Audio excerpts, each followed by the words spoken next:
3 വർഷം നീണ്ടു നിൽക്കുന്ന പോളിടെക്നിക് ഡിപ്ലോമ എഞ്ചിനീയറിംഗ് കോഴ്സ് കഴിഞ്ഞതിന് ശേഷം ബിരുദ തലത്തിൽ ബിടെക് അല്ലെങ്കിൽ ബാച്ചിലർ ഓഫ് എഞ്ചിനീയറിംഗ് ബിരുദം നേടുക എന്നുള്ളത് നല്ല ഒരു ഓപ്ഷനാണ്.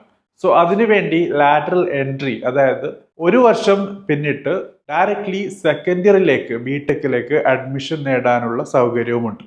പക്ഷെ ഇങ്ങനെ ബിടെക് കഴിഞ്ഞാൽ എന്ത് എന്ന ചോദ്യത്തിന് ഉത്തരമായി എംടെക് എടുക്കേണ്ടി വരുമോ എന്നാണ് ഒരു ചോദ്യം വന്നിട്ടുള്ളത്. തീർച്ചയായിട്ടും എംടെക്കിന്റെ ആവശ്യം വരുന്നത് ഒന്നുകിൽ നിങ്ങൾ ടീച്ചിങ് ജോബിലേക്ക് പോകുന്നു, അല്ലെങ്കിൽ നിങ്ങൾ റിസർച്ചുമായി ബന്ധപ്പെട്ട് മുന്നോട്ട് പോകുന്നു, എങ്കിൽ മാത്രമേ എംടെക്കിന്റെ ആവശ്യം വരുന്നു എന്നുള്ളതാണ്.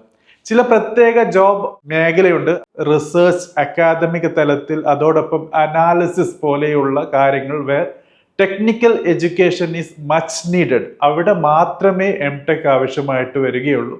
അല്ലെങ്കിൽ എല്ലായ്പ്പോഴും